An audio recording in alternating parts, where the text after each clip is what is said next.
Hi guys! Welcome to my channel. I'm Nessa Blue Franca. Today po, magluluto po ako ng ukoy. So, ipakita ko sa inyo kung ano-ano po yung aking mga ingredients. Let's go!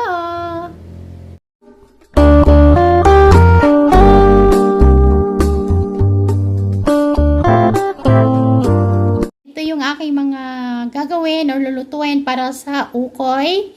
Meron ako ditong repolyo, carrots, kalabasa, and then sibuyas. So, konti lang po ang aking lulutuin. Kasi po, maliit lang po ang aking kalabasa. So, ngayon po, hiwain lang po natin, hatiin lang. Gadgarin po natin siya. Gamit yung ating panggadgad ng cheese. Gadgarin natin siya. Ganon. Hanggang matapos.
Next na po ay carrots.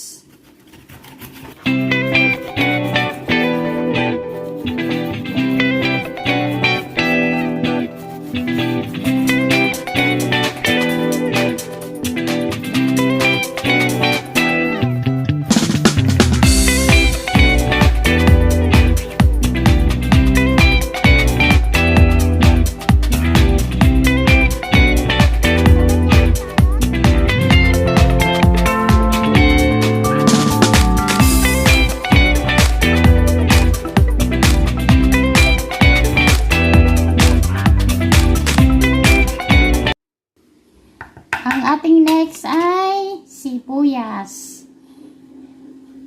Pagsasamahin lang natin and then titimplahan natin mamaya.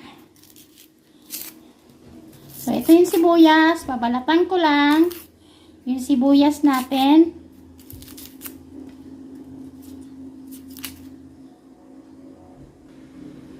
So, hiwain na natin ang ating sibuyas.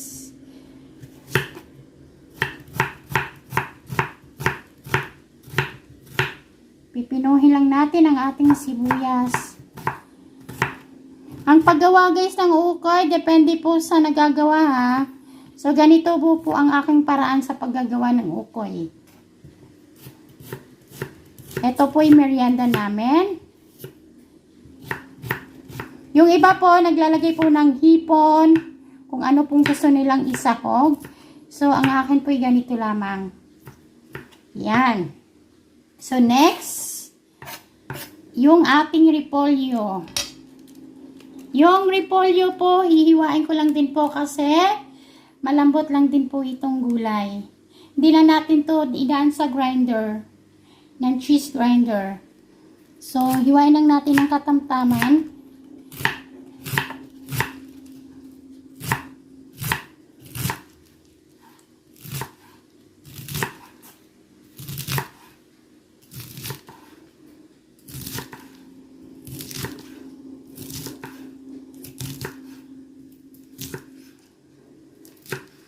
Yan. So, gagawa na po ako ng butter para po dito sa ating lulutuing okay. So, tabi ko muna ito. So, ito na po yung ating pag-mimixturan. So, lalagay natin 1 cup of cornstarch. Ito, cornstarch. 1 cup of cornstarch.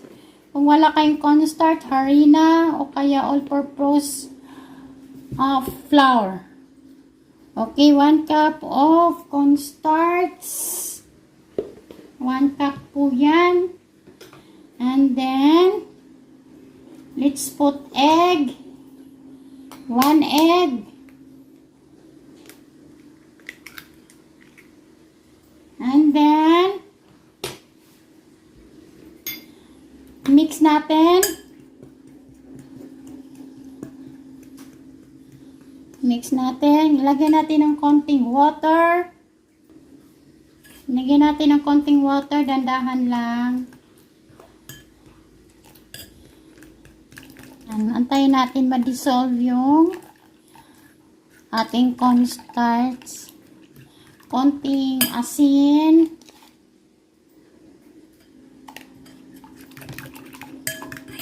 Paminta.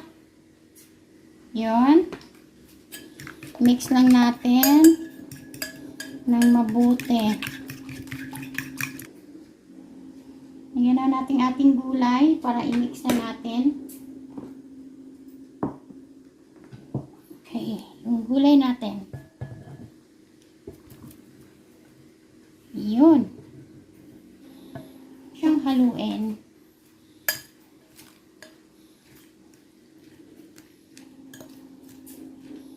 Tapos, magpainit na tayo ng kawali. Yan, magpainit na tayo ng kawali. Kayo na lang po mag-adjust kung ano po ang kailangan ninyong ipanimpla sa inyong okay ha. This is my own version. So, painit na tayo ng ating kawali. Ready to fry. So, guys, ready na yung ating kawali. Nagpapainit na ako. Iluluto na natin itong ating okay na ginawa. So, painitin lang yung ating kawali. So, lagyan po natin siya ng mantika.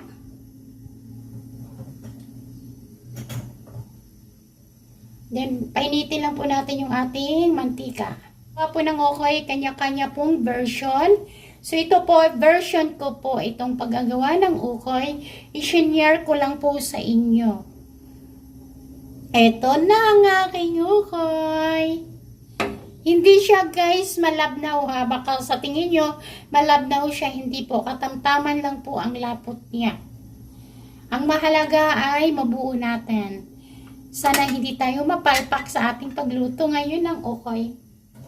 Napakasimple lang po siyang gawin. Katulad na pinakita ko sa inyo. So, mega love shoutout everyone sa lahat po ng nag-watch ng aking video ito. Maraming salamat for always support to my video and for watching.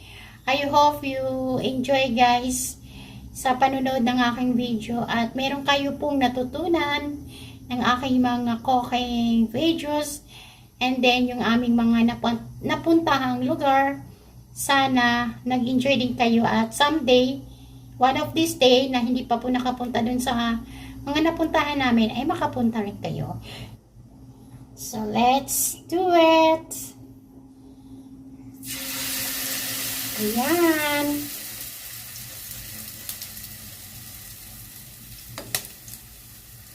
Mahina lang apoy para hindi masunog. Ang bango kung nandito lang kayo guys. Personal ninyong naamoy. Ang bango.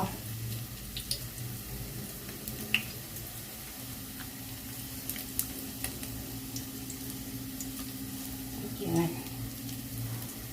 Beets. Sa kabilang portion. Yan. Yan muna. Usog natin. Ayan. Usog natin para malagyan natin yung kabila. Napaka-colorful, di ba? Mas maganda sana ito, lalo na kapag may malunggay para tingkad ang kulay. By the way, sadly, hindi ako nakakuha ng malunggay dahil nag-uulan. Hindi ako nakahingi ng malunggay sa neighbor. Maybe next time we will put a malunggay.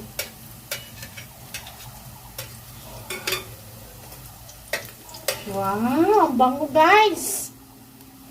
Ang sarap nito, isawsaw sa maanghang na sukang may sili. Diba? Tingnan natin ito. Oh, diba buo? Oh, ayan mo naman natin. Mamaya bilingin natin. Enjoy watching po. Enjoy watching lang. Pwede po kayo mag-leave ng comment kung gusto nyo magpa-shoutout sa next video ko. Kung saan kayo, taga saan, saang lugar. Isa-shoutout ko kayo next video ko. So, bilingin na natin to. Hindi ba? Ayan na oh. So, bilingin natin, alalayan natin pagbiling. Okay, yan. Oh, diba? This one.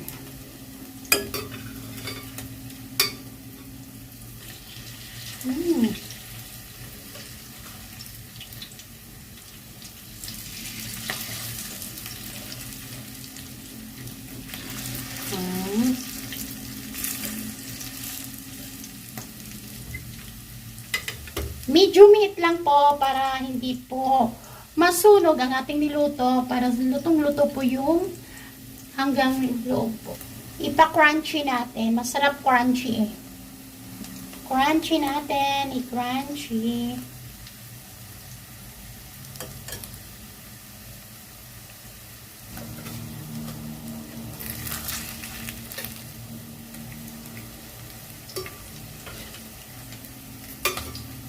Yan.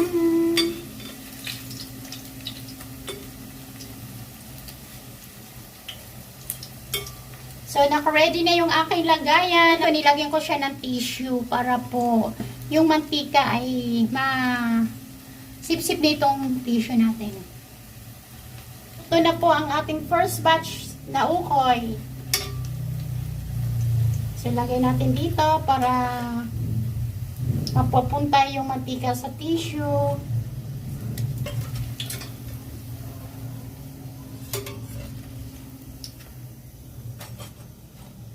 Okay, this is our first batch. Maglagay na tayo ulit for second batch.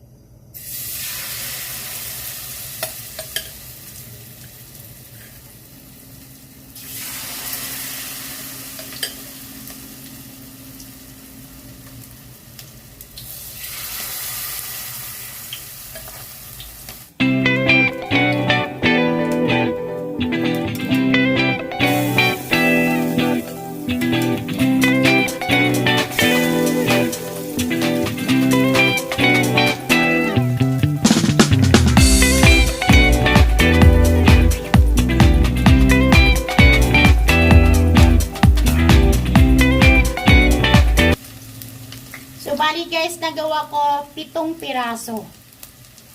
7 piraso, 4 plus 3 equals 7. So guys, luto na yung ating second batch ng okoy. Off na natin yung kalan. And then, hahanguin na natin yung ating niluto.